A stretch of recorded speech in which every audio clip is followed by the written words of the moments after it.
I've been talking a lot about epiphanies and link building recently on this show. And today, this morning, just a few minutes ago, as I was walking home from breakfast, I had another epiphany. Actually, a link building epiphany. The past two episodes, I talked about epiphanies that I had years ago. The first one was when I learned about SEO domain authority. The second one was when I learned about how easily manipulated journalists are. The third one was about bottom of funnel search engine optimization. And this one is about link building and about how it's best to come at link building, at getting links to your website to increase SEO domain authority, how it's best to approach that from a PR perspective, from a public relations perspective, and not a search engine optimization perspective. I think if you are hiring SEOs to do link building, you would be better off hiring PR people, people with public relations backgrounds, not technical marketers,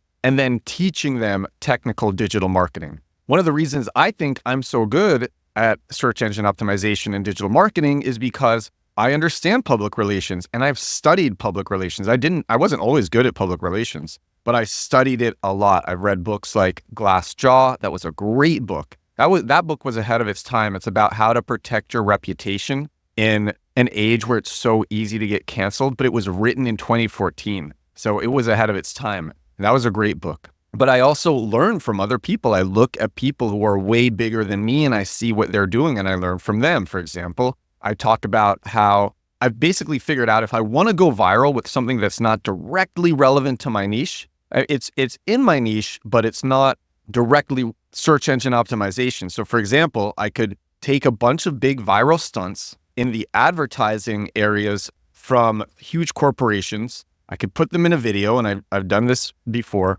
And because they went viral before and people liked them, if they liked it once, they're going to like it again. And I can make a few videos about that, and those videos will go viral. I keep on making videos about how Google forgot to renew its domain, google.com, and somebody bought it. I keep making videos about that because people keep liking them. And so you find topics that people like, and you can make videos about them. And I learned from Alex Hormozi, wear a hat or a shirt with your brand on it.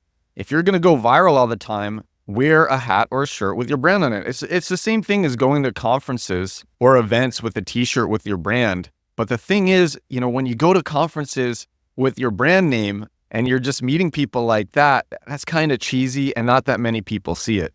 When you do it in a video, tens of thousands, hundreds of thousands, millions of people see it. And I got that from Alex Hormozi. I'm always learning from people who are bigger than me and studying when I can. Because the thing is, if you focus on public relations, if you focus on building a brand rather than backlinks, you're naturally going to get top backlinks. Not just little backlinks here and there, backlinks in big publications, backlinks from .gov websites, backlinks from .edu websites. By the way, .edu backlinks and .gov backlinks are a lot more valuable than normal backlinks. Not just this, as brand recognition increases, your click-through rates will also increase. If you actually create a brand that people are familiar with, they're going to see that in the SERPs, in the search engine results pages, and be more likely to click you just because they like your brand. Similarly, if you put out a lot of content that keeps disappointing people, you might rank for a lot of keywords, but if you keep disappointing people and people have a lot of bad experiences with your brand, they might see you ranking, but they might not be interested in clicking on you. However, I think the effects of brand on click-through rate are much more dramatic when it comes to positively affecting click-through rate. Because at the end of the day, if a brand that you don't like puts up a page for exactly what you're looking for, and it's exactly what you're looking for, you're still probably going to click it. But if two brands put up pages for what you are looking for, and one is a brand that you like and another is a brand that you don't know or that you don't like, of course, you're going to click the brand that you know and that you like. So the effects are more pronounced with positively affecting click-through rate. But brands are important, and building brands, again, just naturally attract backlinks. I also think people who don't understand public relations, they have myopic thinking around link building. They do short-sighted things like ABC link exchanges, which are black hat, usually don't involve any meaningful brands, and are just for the purpose of getting links, and not even that many links compared to what going viral will get you. Going viral gets you way more links then manual link building. I'll also say people who understand PR, if they are answering journalist queries on tools like Help a Reporter Out, which is now Connectively, or Featured.com, or Quoted, people who understand PR are a lot more likely to get accepted by journalists and have journalists use their quotes. I talked about this yesterday. A lot of SEOs, they know that journalists have agendas. People who understand public relations understand that journalists have agendas and will tell journalists what they want in order to get the backlinks. Not the most ethical thing, but when it comes to getting links, very effective. And the thing is, if you don't tell the journalists what they want, they're just not going to include you. They're going to get what they want either way. They're going to find someone willing to say it. But people who understand PR, they're a lot more able to manipulate the press, manipulate journalists, be effective at using press to get backlinks. Now, I do think there's a time and a place for individual little link building here and there, but you're better off hiring somebody and then having someone who understands PR manage that person. For example, you could have a person and their job, all they do is they respond to journalist queries multiple times a day on Quoted and Featured.com. And that's all that they do. This isn't going to get them to go viral, but it's going to be a very effective way at building links. Again, going viral will get way more valuable links, way better links, and way more of them. But hiring somebody like this, it can still be low cost, it can be outsourced, and then that person can be managed by the person who understands public relations. When you understand public relations, you understand what people want. When you understand what people want, it becomes a lot easier to make things that will attract backlinks. Now, we're talking about PR here just from an SEO perspective. There's lots of other reasons that PR is great. We're just talking about it from an SEO perspective. Actually, I'll also say, when you have a person who understands PR and you give them these technical tools, this is what a backlink is. Here are common ways to acquire backlinks, but if you can think of your own, that might be better. You want to get backlinks from high domain authority sites, from .govs, from .edus. Here's how to measure domain authority. Here's how to see the links that other sites have gotten. Here's common things that attract backlinks, linkable assets, major articles, cheap stunts. When you take these things, here's the technical way to use video on social media so that you maximize reach. For example, post manually through the Instagram mobile app. Don't post through a third-party automation app.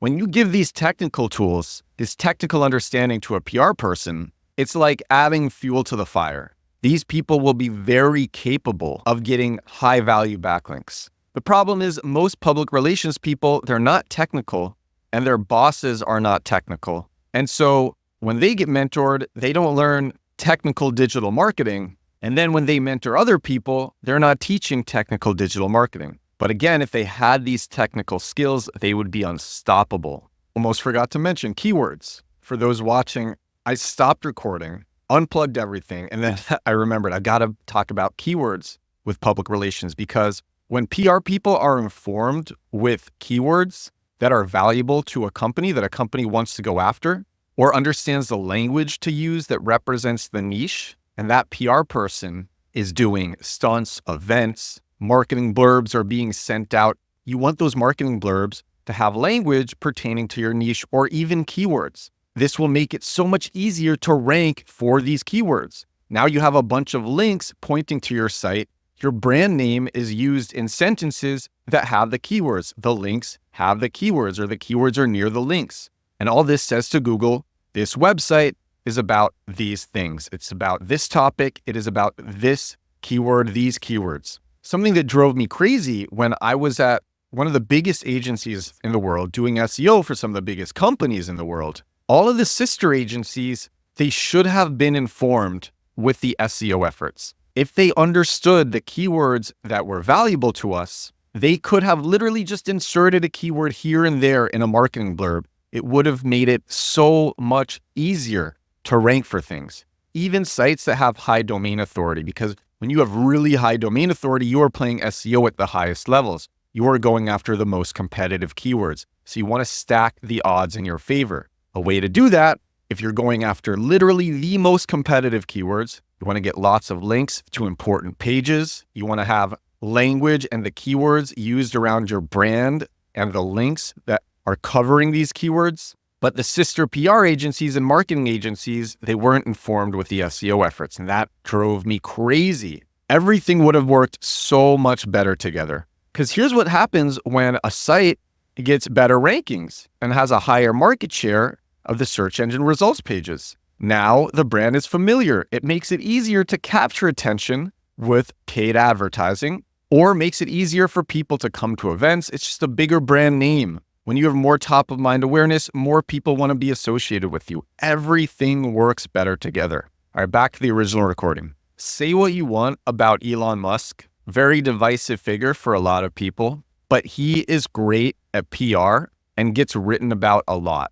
And the thing is, there are plenty of other companies doing crazy, groundbreaking things. They don't get a fraction of the press and the backlinks that Elon Musk's companies get, just because he is so good at public relations and he understands that, and that gets him very valuable backlinks all the time. And to return to linkable assets and cheap stunts, when you do these things, if you make a micro SaaS that gets used a lot, or you make an article that goes really viral in your niche, I've seen that so many times, or you do a big viral stunt that can be really cheap to produce, something like what Neon Money Club did with Score, where they announced a dating app that required a credit score of over 675 to use, but that app didn't even exist. They just announced it and it went viral. When you understand these things also build brand while building backlinks. And that makes everything work better together. That's like, at the end of the day, it makes everything work better together. And that's what's so exciting. Now, the good news, what if you are a very naturally technical person and you're not really a PR-oriented person? Well, actually, I'm a naturally technical person and I didn't start with PR, but I did become interested in it. And I love to learn. And there's so many great books written about it, about PR examples. Again, I would recommend Glassjaw. I would look at what people who are bigger than you are doing. I read a lot of books, autobiographies from people who have done crazy things, especially in entertainment. These people understand public relations really well, and you can learn a lot from how they write about it. Arnold Schwarzenegger's autobiography was great. I'm actually almost done with Michael Ovitz's autobiography. It is amazing. Michael Ovitz built one of the biggest agencies in Hollywood and was involved with every major entertainment deal across music, movies, television, technology. Basically, in the last 50 years, he has had his hands in everything. And you can understand a lot from the way that he writes. Jerry Weintraub's autobiography, that was great. I think it's called When I Stop Talking, You Know I'm Dead. Reading biographies, autobiographies, especially autobiographies from people who have dominated entertainment, not necessarily the entertainers themselves, but the people who work with the entertainers, those are the people who really get PR. And I read a lot of those books, and I learn a lot from them. So I'd recommend those as well. I got a lot out of Steve Jobs' biography because Steve Jobs understood public relations really well too. But the good news is, if you are not one of these PR people and you are a technical SEO person, you can still learn this stuff because I did. I learned this stuff. Anyway, that is what I wanted to share with you on this episode of the podcast. It's approach search engine optimization from a PR perspective, not an SEO perspective. And it will grow your brand, grow your backlinks, and everything will work better together. And this is episode 476 of my daily digital marketing podcast. Thank you so much for watching. If you are watching on YouTube, thank you so much for listening. If you are listening on Spotify or Apple Podcasts, and I will talk to you again tomorrow. Bye now.